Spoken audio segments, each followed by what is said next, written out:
সুপ্রিয় দর্শক, আপনাদের সবাইকে স্বাগতম আমার এই ইউটিউব চ্যানেলে। আজকে আমি ছোট একটা বিষয় নিয়ে আলোচনা করব, যে বিষয়টি হলো আমরা প্রত্যেকটা ব্যক্তি কিন্তু প্রতিদিনে নিমক বা সল্ট গ্রহণ করতেছি, কিন্তু আমরা বেশি সংখ্যক মানুষই এই নিমক বা সল্টের উপকারিতা সম্পর্কে জানি না। আরও আমরা এইটাও জানি না যে আমাদেরকে প্রতিদিনে কি পরিমাণের নিমক গ্রহণ করতে হয়, নাইবা কি পরিমাণের নিমক আমরা গ্রহণ করলে আমাদের স্বাস্থ্যের জন্য ক্ষতিকর হতে পারে। তাহলে আসুন সর্বপ্রথমে আমরা জেনে নেই যে আমরা যদি সল্ট বা নিমক গ্রহণ করি, এই সল্ট বা নিমকের যেটা সোডিয়াম থাকে, সোডিয়াম আমাদের শরীরের জন্য কী কী উপকার করে।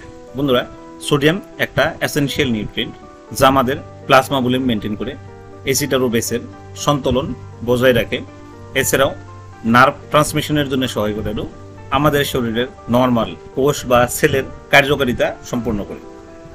কিন্তু আপনারা কি জানেন, এই সোডিয়াম যদি আমরা এক্সেস পরিমাণে বা অধিক বেশি পরিমাণে গ্রহণ করি তাহলে আমাদের স্বাস্থ্যের জন্য কি হতে পারে, ক্ষতিকর হতে পারে। আরও এই সোডিয়াম যদি আমরা কম পরিমাণে গ্রহণ করি তাহলে আমাদের স্বাস্থ্যের ক্ষতি হতে পারে। তাহলে আসুন এখন আমরা জেনে নেই যে আমাদের প্রতিদিনে কি পরিমাণের সোডিয়াম গ্রহণ করার প্রয়োজন। আমেরিকান হার্ট অ্যাসোসিয়েশনের মতে প্রতিদিনে 1300 মিলিগ্রামের চেয়ে বেশি লবণ গ্রহণ করা আমাদের শরীরের জন্য ক্ষতিকর। সাধারণভাবে 1500 মিলিগ্রাম সোডিয়াম গ্রহণ করা আমাদের বেশি সংখ্যক মানুষের জন্যই ভালো, বিশেষভাবে যাদের হাই ব্লাড প্রেশারের মতো ডিজিজ রয়েছে। আরও যদি আমরা কি করতে পারি, যে সোডিয়াম গ্রহণ যদি 1000 মিলিগ্রামের তলে নিয়ে আসতে পারি তাহলে আমাদের হাই ব্লাড প্রেশারের সাথে সাথে হার্ট হেলথ উন্নত হবে। অর্থাৎ আমরা বুঝলাম যে প্রতিদিন একজন ব্যক্তি 1300 মিলিগ্রামের চেয়ে বেশি নিমক বা সল্ট গ্রহণ করাটা আমাদের স্বাস্থ্যের জন্য ক্ষতিকর। আমরা প্রতিদিনে 1500 মিলিগ্রাম সল্ট গ্রহণ করাটা আমাদের জন্য সবচেয়ে ভালো, বিশেষভাবে যাদের হাই ব্লাড প্রেশারের মতো সমস্যা রয়েছে। এছাড়াও আমরা যদি সোডিয়াম গ্রহণের পরিমাণ প্রতিদিনে 1000-এর তলে নিয়ে আসতে পারি তাহলে আমাদের হাই ব্লাড প্রেশারের সাথে সাথে হার্টের স্বাস্থ্য উন্নত হয়। আমরা জানতে পারলাম কি পরিমাণের সোডিয়াম আমাদেরকে প্রতিদিনে গ্রহণ করতে হবে।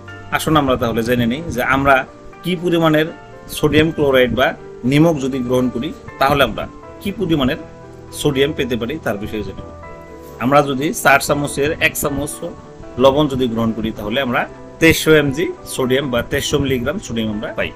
4 চামচের আধা চামচ সল্ট যদি আমরা গ্রহণ করি তাহলে আমরা 1150 mg সোডিয়াম আমরা পাই। আরও 4 চামচের 4 ভাগের 1 ভাগ নিমক যদি আমরা গ্রহণ করি তাহলে আমরা 575 মিলিগ্রাম সোডিয়াম পাই। তাহলে আমরা দেখলাম যে আমরা প্রতিদিনে যদি 4 চামচের 1 চামচের চেয়ে যদি বেশি নিমক যদি আমরা গ্রহণ করি তাহলে আমাদের স্বাস্থ্যের জন্য ক্ষতিকর। হাই ব্লাড প্রেশার থাকা ব্যক্তিরা যদি কি করতে পারেন, এই সোডিয়ামের পরিমাণ যদি 1000 mg তলে যদি আপনারা নিয়ে আসতে পারেন তাহলে আপনাদের হাই ব্লাড প্রেশার কন্ট্রোল হওয়ার সাথে সাথে আপনাদের হার্ট হেলথ উন্নত হবে। আশা করি আজকের এই ভিডিওটা আপনাদের ভালো লাগছে। ভালো লাগলে অবশ্যই লাইক আর শেয়ার করবেন, সাথে আমার ইউটিউব চ্যানেলটা সাবস্ক্রাইব করবেন যাতে আগামীতে আপনারা এমন আরো ভিডিও পেতে পারেন। ধন্যবাদ।